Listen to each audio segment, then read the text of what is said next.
কোনো প্রকার food colour ছাড়াই শুধুমাত্র জলপাই দিয়ে এমন সুন্দর কালারের জাম্বা জেলি তৈরি করুন। আর এটা সকাল বিকাল নাস্তা বা বাচ্চার টিফিনে অনায়াসেই কিন্তু আপনি এটা পরিবেশন করতে পারবেন। তো এত সুন্দর হয় এই জলপাইয়ের জেলিটা।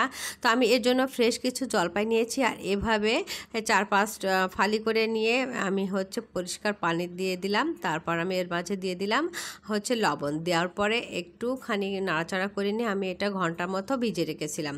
এই কাজটা করার ফলে জলপাই যে অতিরিক্ত টক আর যে কষ্ট থাকবে সেটা কিছুটা বের হয়ে যাবে, টক ভাবটা দূর হয়ে যাবে।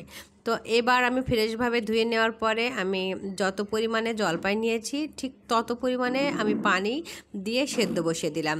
জলপাইটা খুব ভালোভাবে সেদ্ধ করে নিব। সম্পূর্ণ সবগুলো ভালোভাবে গলে যাবে, সে পর্যায়ে আমি এটা সেদ্ধ করে নিব। তো আমার জলপাইটা সিদ্ধ হয়ে গেছে। এবার আমি একটা ছাঁকনি দিয়ে এভাবে ছেঁকে নিব। এই জলপাই সেদ্ধর যে পানিটা সেটাই আমাদের জেলি তৈরি করতে সাহায্য করবে। তো আমি এটা ছেঁকে রেখে দিলাম। এটা আপনারা এমনিতেও খেতে পারেন, ডাল কিংবা আচার করেও আপনারা নিতে পারেন। তো এই যে জলপাই থেকে যে পানিটা আমি পেয়েছি সেটা মেপে নিতে হবে। তো আমার 1 কাপ থেকে সামান্য একটু কম আছে। তো আমি এই পানিটা দিয়েই তৈরি করব। আপনার যত পরিমাণে জলপাই দিবেন তত পরিমাণে কিন্তু জেলি তৈরি হবে। তো যে পরিমাণে ঠিক জলপাইয়ের পানিটা বের হয়েছে আমি ঠিক সেই পরিমাণে চিনি দিয়ে দিলাম। এভাবেই কিন্তু হিসাব করে তা দিতে হবে, যে পরিমাণে জলপাইয়ের পানি হবে ঠিক ততটাই চিনি দিতে হবে। তো এই পর্যায়ে আমি দিয়ে দিলাম লেবু। তো লেবুর রসটা দেওয়ার পরে কিন্তু আরেকটু কালার চলে এসেছে। আর এখানে দিয়ে দিলাম একটু ভিনেগার। তো ভিনেগারটা বাদ দিলেও হবে, যদি বেশ কিছুদিন সংরক্ষণ করতে চান তাহলে এখানে ভিনেগারটা দিতে হবে। তো এবার আমি একটুখানি চেক করে নিব, বেশ একটা আঠালো ভাব এসে গেছে। এই পর্যায়ে আমি এটা নামিয়ে নিব, যেহেতু আমার এটা হয়ে গেছে।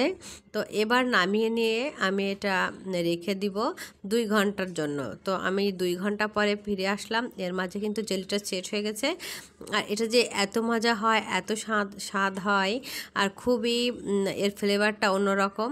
জলপাই দিয়ে আসলে বাসায় যদি এত সুন্দর জেলি তৈরি করা হয় তাহলে তো বাচ্চারা খুশি হয়ে যাবে। তো এই সিজনে আপনারা কিন্তু চাইলেই এমন জলপাইয়ের জেলি তৈরি করে নিতে পারেন। আর এটা সকাল বিকালের নাস্তায় ঝটপটও আপনি খেয়ে নিতে পারেন, বাচ্চার টিফিনেও কিন্তু দিতে পারেন। আর তাছাড়া স্বাস্থ্যকর খাবার তো সবসময়ই আমাদের ডিমান্ডে থাকে।